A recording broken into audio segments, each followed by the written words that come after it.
Good morning সবাইকে। বলো তোমরা সবাই কেমন আছো? আশা করি ভালো আছো। আমিও খুব ভালো আছি। তাই আজকে সকালটা শুরু করলাম ১ কাপ চা দিয়ে। তো আশা করি তোমরাও সবাই ভালো আছো।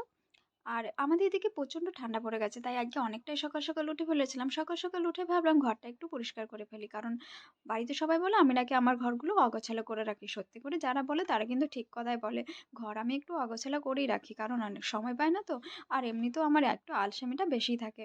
ঘর গোছাতে আমার খুবই বিরক্ত লাগে। তাই ভাবলাম সবার কথা যখন শুনছি তখন সবার মুখের ওপর জবাবটা দিতে শিখে যাই। আজ থেকে আমি টার্গেট নিয়েই ফেলেছি। আজ থেকে সব কাজ আমি একা নিজের হাতে করব।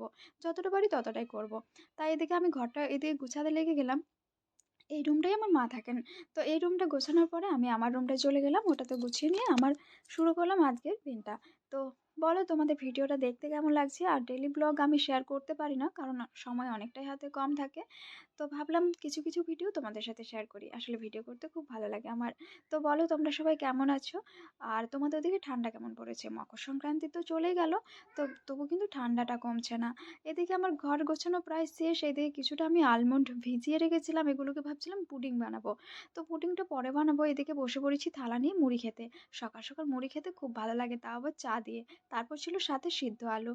আর মুড়ি খাবারের জন্য সেরকম কিছু বানাতে পারিনি। সকালে এতটাই ঠান্ডা ছিল যে ঘুম থেকে উঠতে ইচ্ছে করছিল না। তাই এদিকে নিয়ে নিয়েছিলাম মুড়ি, সিদ্ধ আলু আর পেঁয়াজ। এগুলো দিয়েই ভালো লাগে খেতে। তারপরে যদি চা থাকে তাহলে তো আর কিছু বলার নেই। আর কে, কে বলো আমার মতো গ্লাসে চা খেতে ভালোবাসো? আর এদিকে আমার ডিমগুলো প্রায় সিদ্ধ হয়ে গেছে। তো ডিমগুলো ছাড়িয়ে নিচ্ছিলাম। এদিকে ভাবলাম ডিমগুলো ছাড়াতে, ছাড়াতে ছেলেকে একটা দিয়ে আসি। আমার ছেলে ডিম সিদ্ধ খেতে খুব ভালোবাসে। তাই ওর জন্য একটা ডিম সিদ্ধ করে যেটা পিস করে রেখেছিলাম সেটা নিয়ে চলে গেলাম ওকে। আর ডিম দেখে তো সে কি হাসি! সেই হাসিটা দেখতেই খুব ভালো লাগে। এই হাসিটা দেখে মনটা ভরে যায়। এদিকে খেলা করছিল, খেলনাগুলো রেখে দিয়ে ডিমের থালাটা নিয়ে বসে পড়ল। আর এইদিকে এই ঘরটাও পুরো অগোছালো করে রেখেছে। পুরো ঘরটাই নোংরা করে দিয়েছে। কি করব? ছোট ছেলে তো কিছু বলা যায় না। তো চলো টাটা বাই বাই।